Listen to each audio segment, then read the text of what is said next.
So I'm Caitlin Fyock. I'm going to be moderating the conversation here for our Housing is Healthcare panel. I'm going to go ahead and let our panelists introduce themselves. We are going to do, what I'd like you to do is, who are you? Who do you work for? What do you do? And then what are some initiatives or things that people in this room may want to know about the intersections of housing and healthcare? What's really cool that's happening?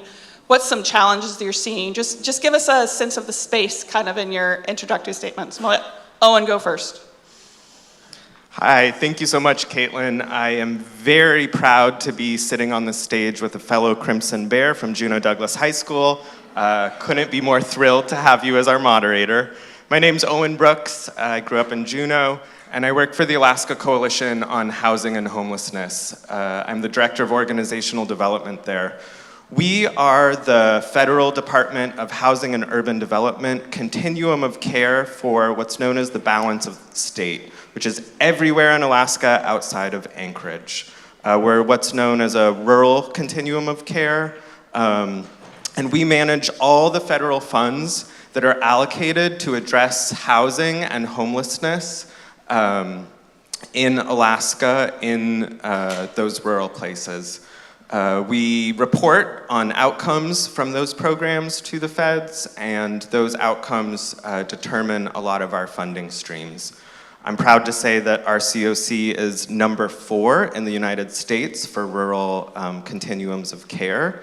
That is a result of our providers producing amazing outcomes. And it's very interesting work to develop and implement a homeless response system in a very geographically diverse place. Things I'm excited about right now really are the 1115 Medicaid waiver addressing social determinants of health to include transportation, nutrition, and time-limited housing. And this is an amazing opportunity. You might say, oh, and we have a Medicaid waiver. Yes, it's for behavioral health. And the legislature approved the Department of Health to explore that social determinants of health Medicaid waiver.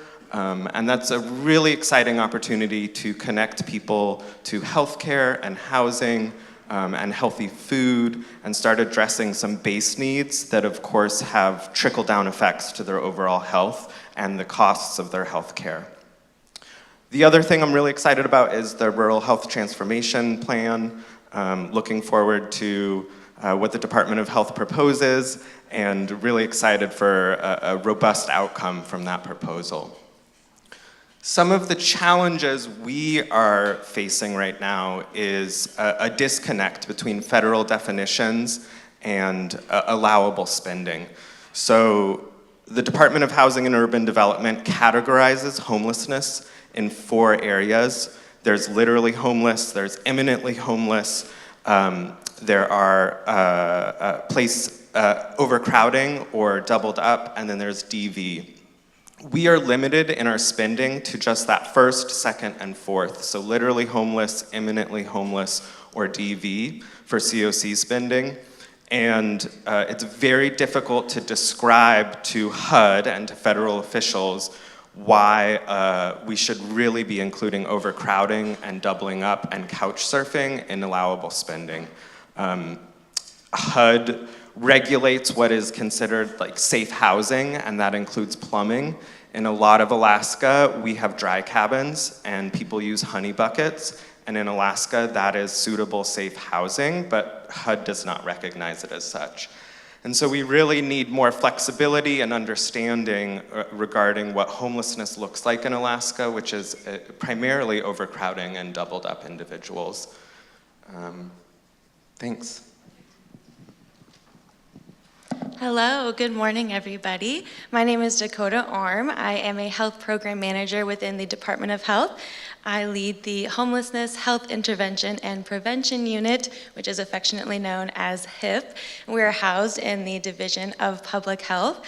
So our unit is still relatively new within the state system. We came out of the Governor's People First initiative that recognized homelessness as an area of a public health concern, but also a public safety concern, and the recognition that there wasn't like a statewide coordinated effort to address and end homelessness. So before this role, I worked for the Anchorage Coalition to End Homelessness as the Healthcare Integration Director. And so what excites me is that this healthcare and housing system integration is still relatively new, not just in Alaska, but across the nation. And I think it's an area that we're really living our motto, North to the Future. We are so innovative, and I think this requires us to work together and to be innovative together. So areas that I'm excited about is really data sharing and data integration. There are so many different data sets and data systems. We just heard from Abha earlier about what is the data really being used for. And that's where I think the state can come in and help and to have the data talk to each other so that it also helps the individual see a person as a whole person instead of just an incident of care, and also prevents that individual from having to retell their story to every door that they have to go into. So how can this system work better for the individual to have better outcomes, and outcomes that are really suitable to exactly what their needs are? Another area I'm excited about with having a unit focused on homelessness for the state is bringing state services really to where the people are. For example, our health analytics and vital records folks have been testing out a pilot going to the 3rd Avenue Navigation Center, which is right down the street. It's kind of like a one-stop shop for folks to go and meet with their case manager, apply for benefits, even do their laundry, take a shower, and are able to go there and get their birth certificate. A lot of times getting into housing, they need documents that really aren't readily available to them, so really bringing the services to them. And I will say a challenge with data is privacy. We want to be really careful and intentional with how we share our data and share those who are most vulnerable. So how can we do it in a way that protects them, protects the system, but also, again, like helps them get to that outcome that really fits their needs? And it does take time.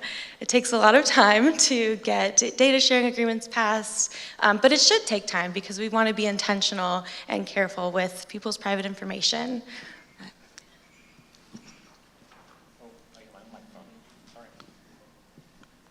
Hi, everyone. My name is Cameron Perez-Verdilla. I serve on the Anchorage Assembly. I've been on the Assembly for a little over 6 years, and I am the chair of the Housing and Homeless Committee and also the Public Health and Safety Committee. Originally from Utqiagvik, formerly known as Barrow, up north. I have lived in Alaska my whole life. I'm a dad of 2 teenage kids, and my wife is a nurse practitioner here in town. I was thinking about this a lot over the last few days as we're preparing for this panel, and I was just mentioning that it takes me back over the last 6 years thinking about homelessness and housing and healthcare and how they've been at the center of most of my conversations on the Assembly over the last six years, and what's changed over that period of time. And it's pretty incredible to think about, if you remember 6, 7, 8 years ago, what it was like, and how the numbers have changed and how the system has changed so much. So as I think about that period of time, through 3 different mayors and through COVID and economic downturn and a significant increase in people who are experiencing homelessness and a significant increase in drug use, particularly for fentanyl, and how our city has changed over that period of time.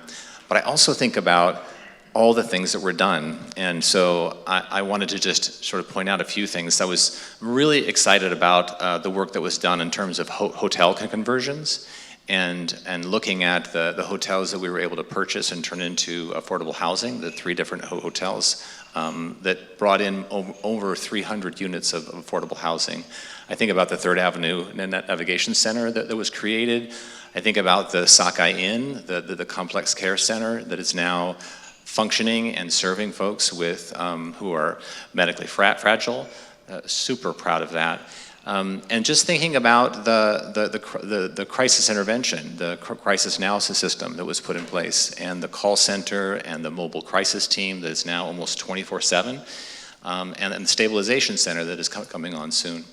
And the other one that I thought about is just recently, and that is that for the first time in our city, for the first time in my memory, we are moving to a year-round shelter system. So normally during this period of time, we would be scrambling to find emergency shelter. We would be trying to get the money, we would be trying to figure out who's gonna do it, and we would be scrambling to get it set up. And in many years, it was Beans Cafe, and people were sleeping on their floor, the same place that they fed folks. And so for the first time now, we have the 56th Avenue Center, which is going to have 100 beds. The new shelter out on East 5th called Linda's Place, that's just opened. And then the Alex Hotel. So between the three of those, 300 shelter beds that can surge up as well over the winter if necessary. And I'm excited about it because rather than it starting and stopping each year, I think you're going to have a higher quality of service. You're going to have continuation throughout the year. And so I'm really excited about that. And a challenge that I'll throw out that I'm probably most worried about right now that relates to this is drug misuse in the city. The fentanyl issue that we have in the city is incredible. The current raid that happened on the Chelsea Inn was a good example of the number of users of drugs in our city has significantly increased. And so the problem is not getting better, and it's something that I'm really worried about as it relates to housing and healthcare. Thanks. Awesome. Thank you all for the great intros and kind of setting the stage here. I want to start, I know we're talking a lot about healthcare today, and so I want to just start with healthcare and housing. How do they work together? How do you see them working together to benefit people, the unhoused, being able to maintain their housing? And how do you see the housing then end up impacting those healthcare conditions? It's kind of a chicken and egg question. What comes first? How do they work together? I'm going to just go down the panel, let you guys, so start with Owen, and everybody will get to kind of speak to this. I think whenever you see significant health disparities in subpopulations, it begs the question, why? Why are people experiencing homelessness, experiencing really complex health needs? So serious mental illness, sometimes multiple diagnoses, substance misuse, other really significant health conditions, right? A disability. In Alaska, I think about 40% of people accessing homelessness and housing services self-report experiencing a disability.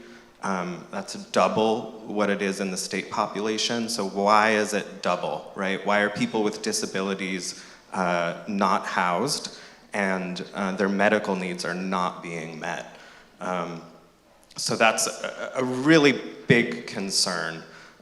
When somebody is struggling to find a tent, set up a tent somewhere that they feel safe, find clothing, figure out a bus ride to where they know there's a free lunch or a food pantry, they are not thinking about when their follow-up appointment is regarding their medication management.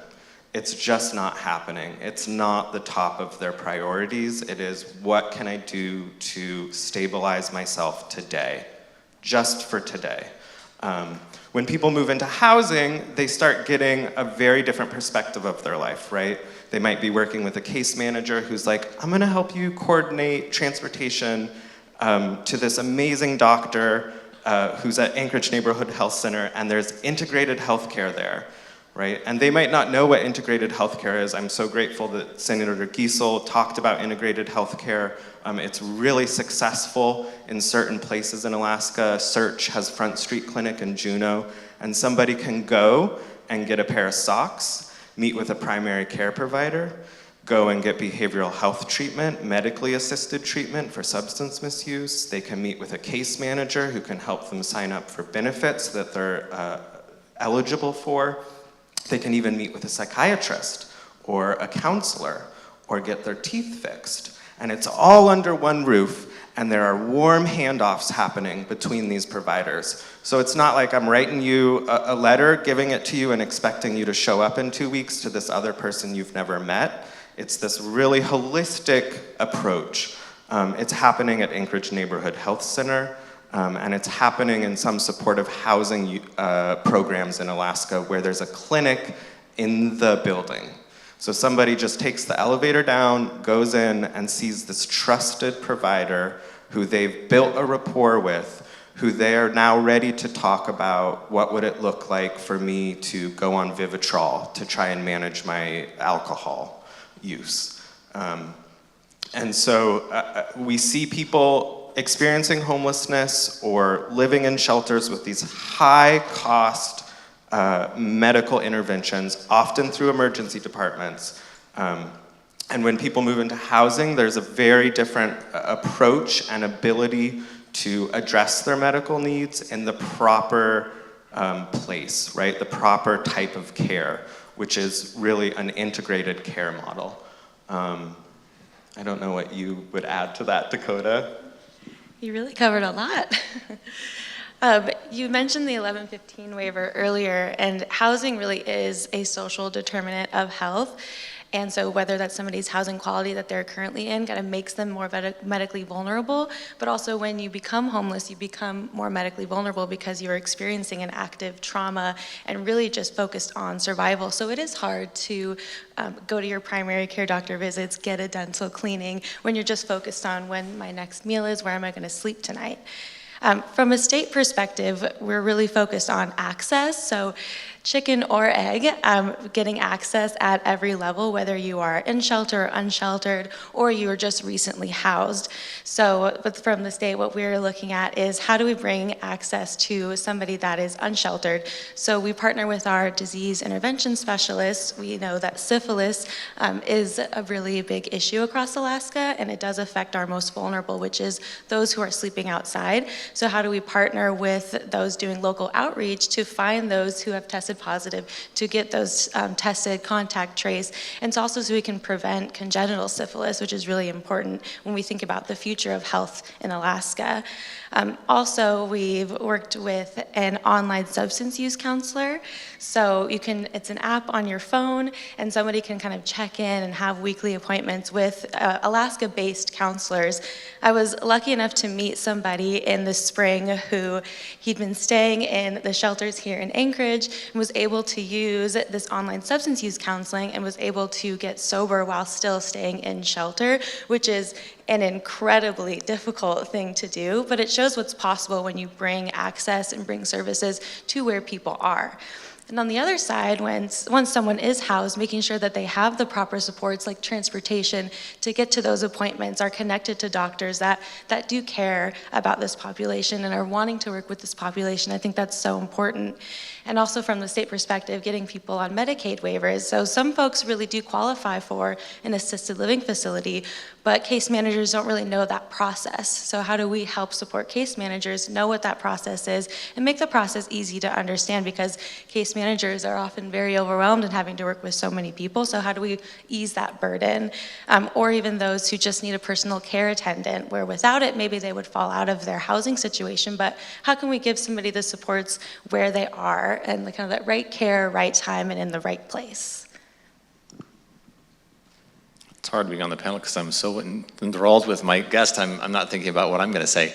I'm not sure what I can add. I would say that I think a lot about the importance of stabilization. I think, and so much about how difficult it is when you're experiencing, whether it's mental health challenges, substance use challenges, medical challenges, and living in such an unstable environment, and how that first step is getting into someplace safe, getting into someplace stable, and how what I've seen is that the difference is relationships. The difference is outreach workers who have the ability to actually build a relationship with someone and build trust. And one of the things that I'm seeing more and more happen is the use of clinicians, the use of counselors in this work, so that it's not just police. And so the HOPE team and the MIT team and the MCT team and all these teams building stronger relationships with people who are outside, and creating opportunities for them to get into a more stable environment so that they can begin to address the issues they have. So that stabilization seems to be the key.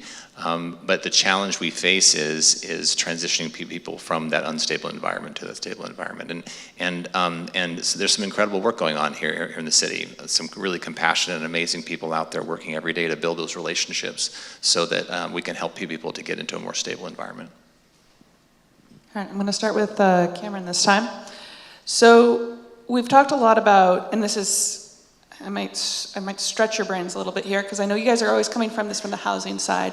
Just due to who's in the room, can we talk a little bit about how does the connections, how does today, or how could it work better, the connections with the healthcare system? So if somebody ends up in healthcare before they end up in housing, how does that connection flow back to housing?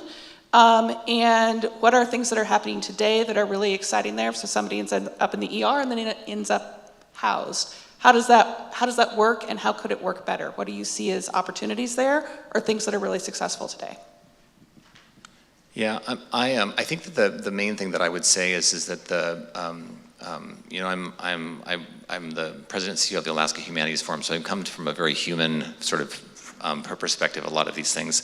But I would just say that one of the things that I'm seeing that is different, that has changed, is the relationships between the medical community, the healthcare community, and the city, and the nonprofit community, and the homeless services. And a good example is Providence and South Central Foundation being at the table in these conversations. And I was reflecting back 5, 6, 7 years ago, and how that's changed, and how so I think that the thing that I would add to it is the level of collaboration and communication among these systems that historically have not communicated and not worked well together, housing and healthcare and the city and service providers, has drastically changed, and I think that's part of how we're going to have better results. So coming from a more system level perspective, we really want to help people help our most vulnerable neighbors, and how healthcare can really do that. And I think we've seen a big change is the collection of Z codes. So being able to use those Z codes to identify somebody who is experiencing homelessness, experiencing food insecurity, but then also how do we use that data to actually help the individual instead of just kind of collecting another data point that goes nowhere.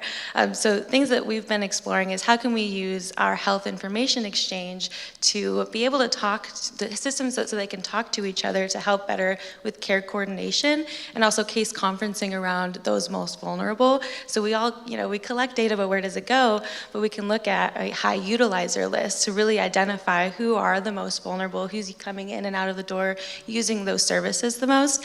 And so again, looking at a person as a whole person instead of an incident of care. And there's experts on both sides, where on the healthcare side, we're really understanding somebody's health needs, and on the case manager side, really understanding somebody's housing and social needs. And so really coming together and developing processes to talk to one another, have the data talk to one another. Again, I kind of mentioned earlier, so somebody's not having to retell their story all the time, and maybe they're not comfortable sharing certain information with their case manager that they would with their health provider. So how can we come together and build a team to help individuals get the care that they need, get the housing that they need for their health needs. Also mentioning earlier too that some folks may become housed, but if there isn't those wraparound services, they can often sometimes fall out of housing due to their health needs. And that's where healthcare can come in as the experts and say, this is what this individual needs.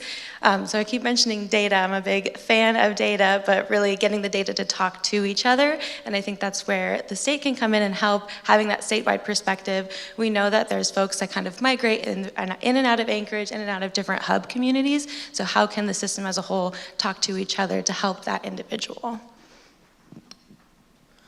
There are two very exciting things happening in Alaska. One at Bartlett Regional Hospital in Juneau with the MVP program, the multi-visit patient program, and another with the HUMS program, which is really similar out in Matsu. Here we have emergency room social workers coming to the table with homeless service providers and participating in something that's required, mandated by HUD to take place called coordinated entry. And what coordinated entry does is it prioritizes individuals based on vulnerability for housing. So we know there are a limited number of housing units, and we want the most vulnerable person who has a disability, who is experiencing other serious medical needs, to go into, who's been homeless for the longest, to go into housing first. And when we have hospital representatives who are seeing the same patient, so this patient is receiving services from a bunch of federally funded programs, but those programs aren't speaking to each other. And when we have these hospital workers at the table with these housing providers, they can start saying, well, they were in the hospital last week, we got them some meds, we know they're in your shelter, they're expected to get a housing voucher in 2 months. Where's this unit where we're gonna put them? And how can we continue this case management in that unit so that they are successful in that unit? And that kind of collaboration is very exciting. I think the other thing happening is the development of street outreach, street medicine, and mobile clinics. So Search, with COVID money, got a van that was for COVID testing, and Search was like, COVID testing is over, what are we doing with this van? And Front Street Clinic said, we'll turn it into a 2-exam room clinic. And we will go to the shelter, the Glory Hall in Juneau, and we will do STI testing, and we will do primary care visits, and we will develop those relationships with clients at the shelter so that they trust us, that they'll come in, that they will tell us what's going on truthfully with their health and their substance misuse situations.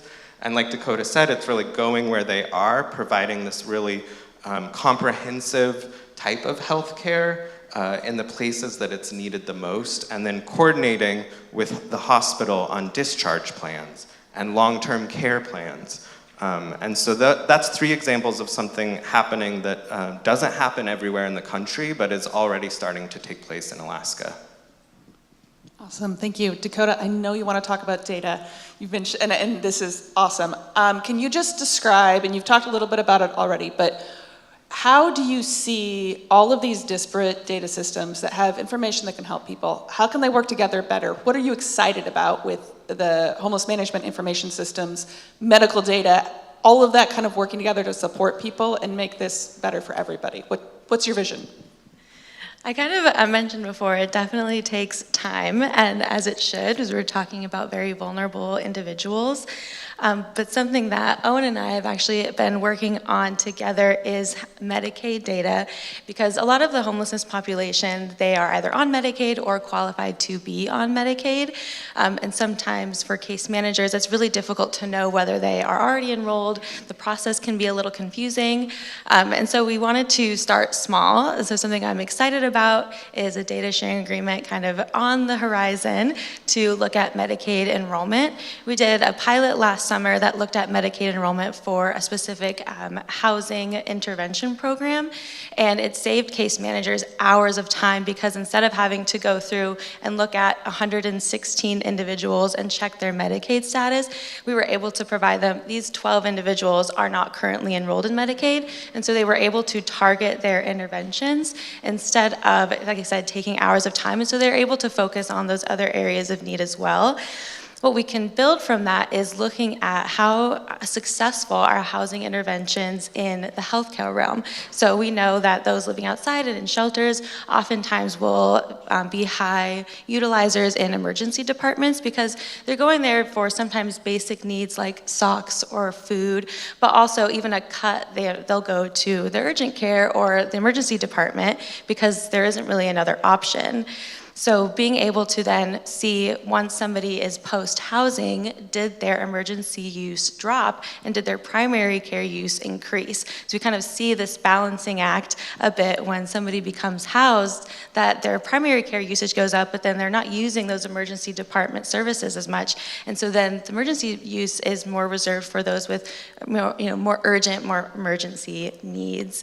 So it's something I'm really excited about. But then also, I kind of mentioned earlier as well, utilizing things things like the health information exchange so that we can have the data, talk to each other, list social service organizations as care team members so that when somebody is leaving the hospital, the person knows who they've been working with before and can do that warm handoff instead of kind of like, here you go, off into the world, good luck. But now we can really use systems to talk to each other and to help individuals get the care that they need, have that continuity of care, and really help with that discharge planning so that people aren't kind of coming back and reusing those services. I just want to add, this morning I heard some discussions about suicidal ideation and the extremely high rates in Alaska, and I think it would be really interesting to overlay a map of, where this is taking place in Alaska, and then what housing availability looks like in those communities. Off the top of my head, I can tell you that if we look at a map of DV rates in Alaska, the highest region is the YK Delta, the Chulista region, and that is also the highest rate of overcrowding in the state, right? So that's not a coincidence, right? When there is an overcrowded house and there's a domestic violence issue in that house, everyone in that house is affected by it. And the possibilities of looking at the homeless management information system, which is mandated by HUD that we manage, we have really robust data, but we've never really compared it to the health information exchange data and said, on an aggregate level, everyone receiving housing service, federally funded housing services in the state, what are the top 5 health conditions, right? Not on an individual level, just on an aggregate level. These folks need medical interventions related to these top 5 health issues. We've never been able to do that because of a lack of interoperability between data systems. How many actually have a diagnosed disability versus self-reported disability, right? HMIS is limited in that it is all self-reported data currently. That's what's required by the federal government. But the medical data is not self-reported, right? It's verified by a professional. And so we'd really like to improve the data quality by combining it with other data systems that exist. And if all these departments are collecting housing status, like the emergency department, first responders are checking a box in their data system, why are we not flagging that this person is going through multiple systems? And how are we coordinating between those systems to provide the best outcomes for the client? And it's just not happening really very many places at all in the country. And so the initial conversations with the Department of Health have been very encouraging. And is something we've been working on for 9 years and is just now coming to a possibility where we might be able to. I just wanted to add a couple of things in that so much of the conversation around data is important around how we use the data to make informed decisions about how we engage with people, how we build systems. The other thing that has been really wonderful about a lot of the new data sets that we have, or the coordinated entry and the HIMS, is that it's a different way to communicate with the public about what's actually going on. And people's understanding about the complexity around housing and homelessness and the intersection of health, of behavioral health, of mental health, et cetera. And one of the things that has been really striking to me is this notion of inflows and outflows. That I think that oftentimes that the public sees the homeless population as being stagnant, as opposed to every single day, week, month, you have a significant number of people, often because of healthcare reasons, are going into homelessness, right? So how many inflows do we have this month? And then how many outflows do we have? How many people transitioned into housing, into treatment, into some other thing? So when you look at, if you pull up the Alaska Coalition to End Homelessness data dashboard, it's really helpful to see it from that perspective. But what we don't know as much as we need to know, which goes back to your data, is why. Why are so many people going into homelessness? And why are they going out, and where are they going? And what is the result of that? And how quickly are they coming back? So I'm excited about the future of data. I'm excited about connecting some of these systems. We've still got a long way to go. I mean, many of the providers are still using not all the same system, and we're still trying to coordinate it. But I think we've come a long way. I think to just add, I think we've all kind of touched on really what are the root causes, and that's where we can use data to tell that story. Because homelessness is really the bucket that catches all other system failings, and so how can we look at those root causes, what are those most common diagnoses, and really move upstream? We've been able to talk a lot about youth, so how do we go as far as upstream as when somebody is young and growing up, and how do we make this a healthy and viable community for all? Awesome. Owen, I want to ask you a little bit about, we talked a little bit about this in our prep, but can you just explain what's different about homelessness, housing, how this is treated in rural Alaska? What do you see that's different there that happens pretty much only in that kind of rural setting with those housing providers needing to do things a little bit differently? Yeah, there simply aren't affordable housing units in most communities in Alaska, and specifically affordable housing units that are paired with supportive services. So we see people go into shelter. It's great to have more shelter capacity, but the problem with shelter is we don't see outcomes in terms of housing outcomes, like people moving into permanent housing from shelter. We do see people move into permanent housing from other types of housing programs, like rapid rehousing and transitional housing, which are funded by HUD through the COC. And so in rural communities in Juneau, Sitka, Nome, Bethel, homeless service providers who are operating shelters are like, we have these people and we have nowhere to move them into. And they end up becoming housing providers. So they end up developing pro formas to build buildings. In Nome, it took $12 million to build 15 units of supportive housing. This is the most effective intervention for somebody with complex medical needs to be stabilized, to either move on to their own permanent destination or to stay in that unit. In Bethel, it took about $8 million for 24 units, and in Sitka, it took about $3 million for 13 units. That's a big range. Sitka was super cheap because it's 200 square feet, right? That's a tiny unit. And the general contractor was down the street from the building site and came in 30% lower than every other bid. So that's the only reason Sitka was able to do it for that amount. But if you live in a community and you are seeing visible homelessness, the number one thing that community needs is supportive housing. That is the key to resolving the majority of those people's housing issues and start working on bringing those healthcare costs for those individuals down.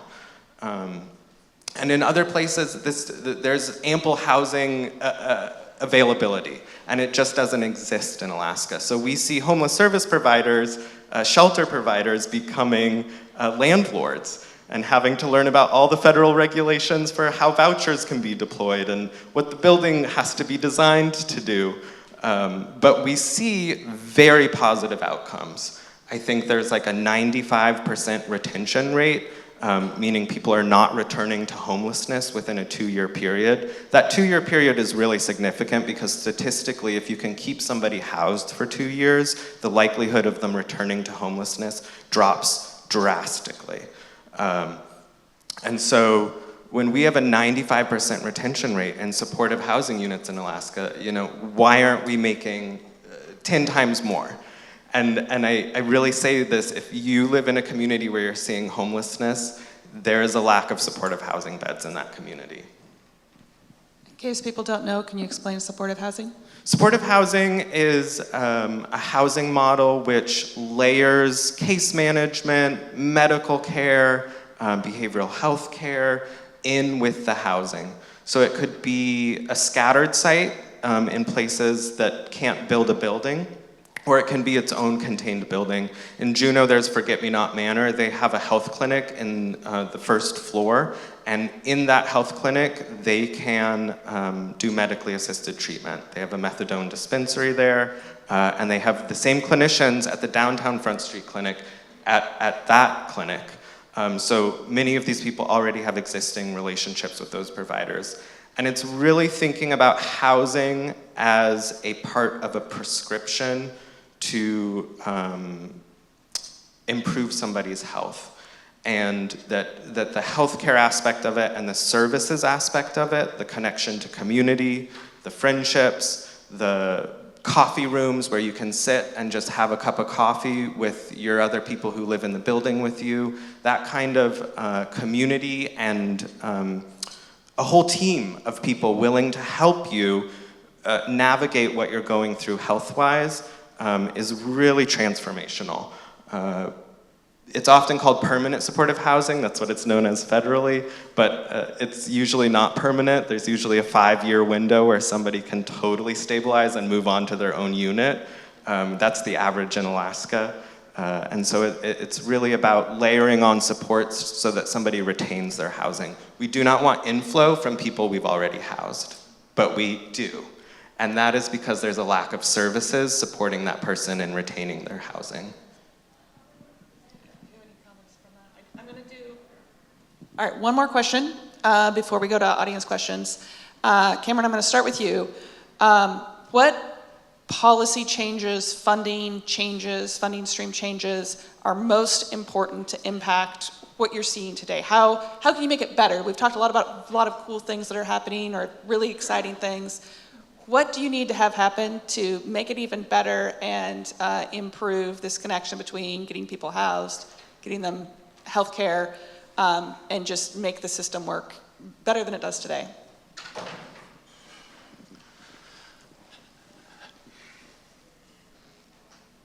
Boy, if I had a, yeah. Well, but let me just say this, that I'll tell you what's on my mind right now after listening to is the swinging of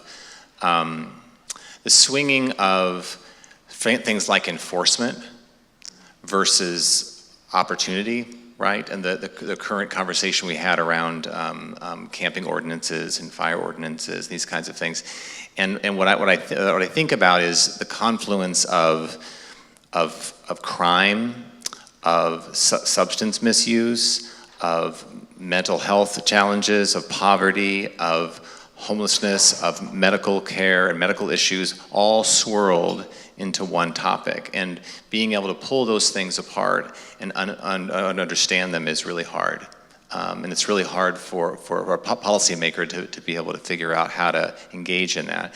But what I would say is that you know, looking at services on these different levels, I think there is a role for shelters. I think good shelters that are run well, that are providing case management and providing those things as a ramp into permanent supportive housing or a ramp into, I think that those are important. But what I would say is that the solution to homelessness is housing. And that is the central problem we have in this city, is we do not have enough housing. And that is what we need to focus our energy on. And while we're trying to solve that problem, we need to take care of people. We need to create opportunities for them to get into treatment. We need to create ways for them to stay safe and all of that. But that's the challenge, is that we need to make sure that we're building more and establishing more housing at all levels. And I think providing the services around that necessary. So that's what I would do. I would wave a magic wand and build 10,000 homes. Dakota, what would you do? What would be your policy or funding? Make a change and make it better. It's a really great question, and I wish we all had a magic wand. I think we would really solve this tomorrow. Something that we have done is really try to help providers find philanthropic grants, state grants, federal grants that they qualify for, that maybe they haven't had time to realize that they qualified for because they're too busy kind of working with individuals directly and just trying to keep everything afloat. So we've kind of offered that TA of what do you qualify for, how can we braid funding together to make it work. We also oversee 2 grants that do fund those basic human needs, with this understanding that there are probably maybe folks that are going to need shelter maybe for a night or so here and there because life happens. As much as we try to plan, life just inevitably gets in our way sometimes. So we do fund those grants that help kind of with that shelter, with food, just so those basic needs are met. And I think that I'm really excited about what I've seen, like Anchorage is doing with, you know, the 10,000 homes in 10 years, or the 1,000 homes in 10 years. We need 10,000 homes. But I think there are so many really exciting opportunities happening at the local level that the state can support through TA. And also just really getting creative with braiding funding, I think, is important. Kind of leveraging different funding to be able to have responses that are accurate for the population that somebody's working for. Just because something is working in Anchorage doesn't necessarily mean it'll work in Bethel. The requirements are slightly different. So how do we recognize those differences and highlight them and make it work for those who are doing the work?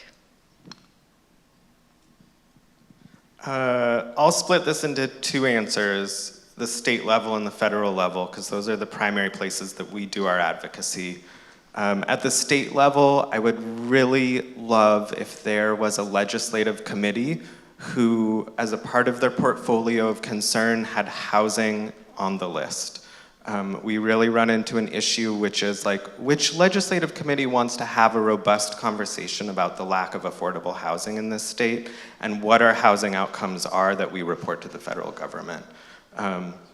It's a challenge every year to bring up this conversation when you're competing with a million other budget line items and special interest groups, and to have a dedicated space where we can continuously build on the conversation would be extremely beneficial to advocacy efforts and to really thinking holistically about what we're going to do as a state to increase the availability of affordable housing.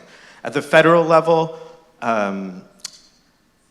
in 2025, the Department of Housing and Urban Development released 3 different notice of funding opportunities for the same grant, the Continuum of Care Builds grant, which was intended to develop permanent supportive housing units in rural areas, and initially had priority points for tribal partnerships. So our COC submitted what I thought was an amazing proposal. We had a tribal partnership in Ketchikan. We were going to bring on 80 units of permanent supportive housing. We had all the matching funds, and all of a sudden we heard from HUD that we've canceled the competition after the awards had been funded and the NOFO applications had been ranked. And so they released another NOFO, and we changed all the language, reapplied with the 2 same programs, and then heard nothing. And 2 weeks ago, they said, oh, ignore that whole application you just did for a second time. We're re-releasing the COC Builds application, and actually, we're only doing 5 criteria. Is it in a community that's criminalized homelessness? Is it include treatment? And there's 3 other bullet points, and it was like yes or no to those 5 things. And the deadline's in 1 week. So having this like lack of regularity at the federal level, which is really helpful to providers. Oh, and prior to that, in the fall of 2024, Congress said, this NOFO is gonna run 2 years. This NOFO will count for 2 years. You don't need to do it again next year. This annual renewal, it's a 80-page, proposal to the federal government outlining all our system performance measures. You're not gonna have to do that next year. And then they said, oh no, you are gonna have to do it next year. We've changed our mind. So this irregularity in what we're hearing at the federal level is very difficult for rural homeless service providers to rewrite their applications, for us to combine them and rewrite our portion of it to satisfy rapidly changing direction and instruction. And that is very challenging. All right, thank you for that. Audience questions? I can come down and walk around. It's kind of hard to see you guys. Or you can just stand up and talk really loudly. I think, Caitlin, there's mics. Are there mics in the back? Okay. So if you guys, people have questions for our panelists, if you can find, just raise your hand or go back to the folks in the back with the mics. So quiet.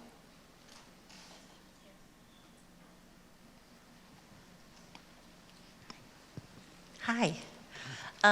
So I'm a mental health nurse. So I work with a large population of homeless individuals who come through our services. So a question that I get all the time from patients is, they go to soup kitchens, they go to the different shelters, things like that. And the hard part is just finding the connection, like you guys were talking about, is, okay, well, I know where this is at, but now how do I get to this? And how do I apply for this? And so, like you said with data, is there a way you can almost do, everyone has cell phones now, like a QR code where they could click on it? Like we have patient navigators where you could click on it and have someone who could be a navigator for them and take them through the steps of, okay, first we do this and then you do this. Is that something maybe in the future we could possibly see, or? There is an app that has been developed. It is mostly populated with resources on the Kenai Peninsula. It's where the folks who created the app are located. They're working to make it statewide, and luckily with the HIP department, we're sharing it more and trying to get more resources online. I think the reality is, Dakota and I did a site visit in Petersburg, and the one provider who had food, who had clothing, who had sometimes some rental assistance, they had a list of 25 different services that could be accessed in Petersburg. So at this church basement, you could get this meal at this time, every Sunday, right? And I was blown away at the amount of resources in Petersburg for families who are either, their housing might be unstable and they're paying so much of their rent that they don't have money for food, so they do need to take their kids to that church to get a meal on Sunday.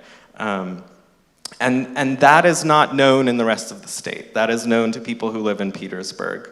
And so having that centralized app where people could say, oh my gosh, look, this is in my community would be wonderful, and is something we're hoping to encourage and develop more.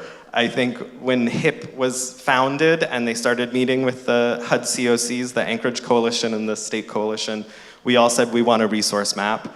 And then we found out that people were already working on it, and we were like, great, we're gonna focus on this data matching stuff and these other ideas. So it exists, but it is still, I would say, kind of in its beta stage. I don't know how you would describe it. Yeah, I would say it's in its foundational stage. So there is an app Alaska Impact Alliance has been working on, the 907 navigation app. And something that we have been partnering with service providers on is a video that shows somebody with lived experience explaining how to access those services and what their experience was like, so that you have somebody kind of that peer support through this app, through a video. I think we're all on our phones these days. Senator Giesel had mentioned we're all kind of addicted to our phones, and that's okay because they can be really useful tools for things like this, where you can go on and see somebody with lived experience that has navigated this before, and so you don't have to start from scratch. You don't have to kind of reinvent the wheel. You can learn from somebody that's already done it. I will say an app is not very useful to somebody who has a low literacy level, or somebody experiencing a serious mental illness, or somebody in active substance misuse, and it is not a substitute for somebody holding your hand, walking you through the process, standing next to you while you're standing at a window, trying to submit your paperwork, and they're saying you're missing this documentation and this documentation. That's really overwhelming for somebody who has complex health needs, and it doesn't substitute for really good case management. The only thing I would add, I think that we all want better data, more coordinated data. I mean, I had the opportunity to go down to Houston a few years ago and see a system that's a little bit more advanced than ours in terms of how they organize and coordinate all of their data and their resources. But the other thing that I would just say is that we have some really amazing people as navigators, and I think we're trying to build that up, like the HOPE team and the MIT and MCT, these kinds of folks that can be really great resources to just give someone a phone number to call them. And those people, because they're engaged in all of these things, can be a great resource as well. So we want to make sure to get that information out as well, in lack of really complicated data sets.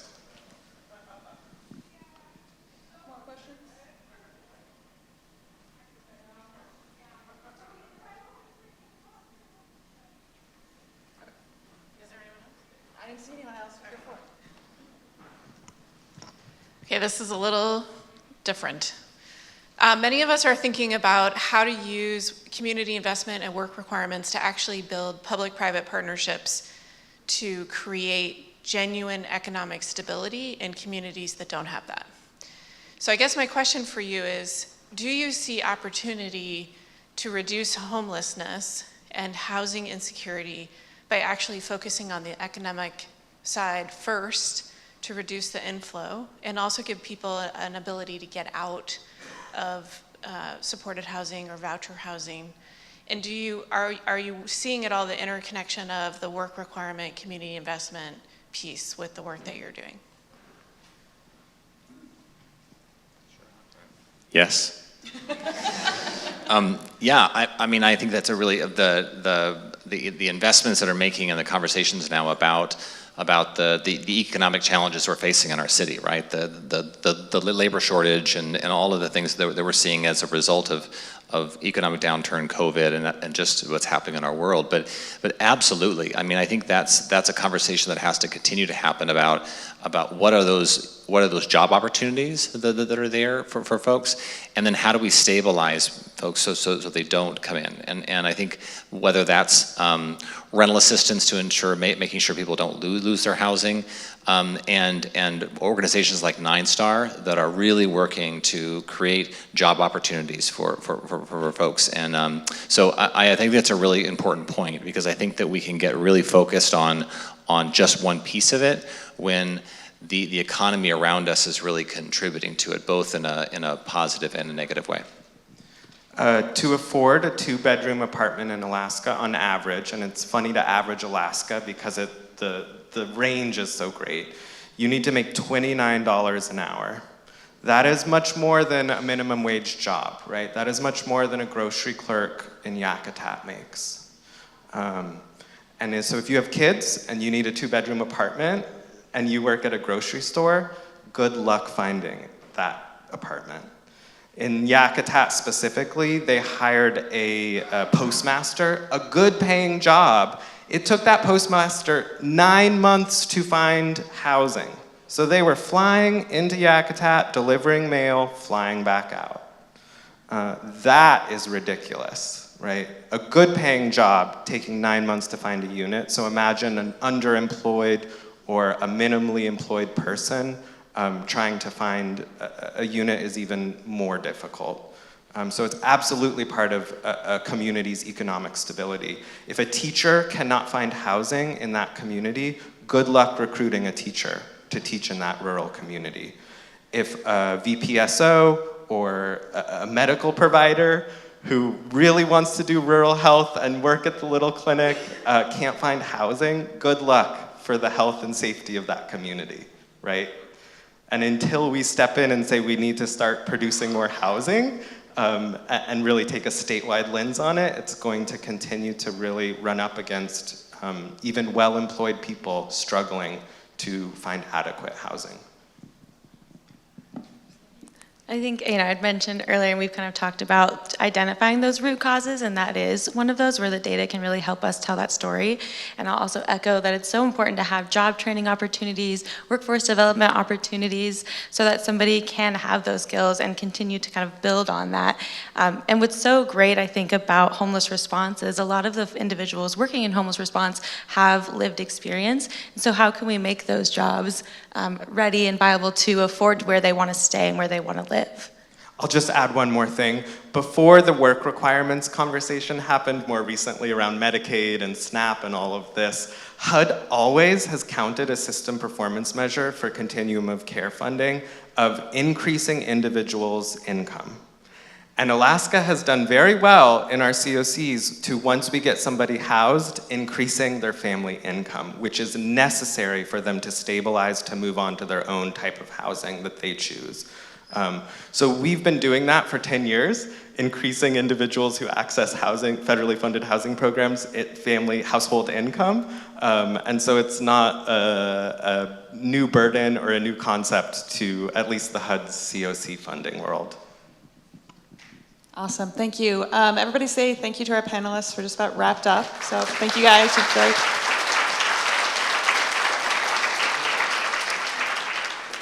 Lunch should be out in the hall. I believe the food is going to be out there. And then at noon, the lunch plenary starts in here. So I'll release everybody to lunch, and thank you all for being here.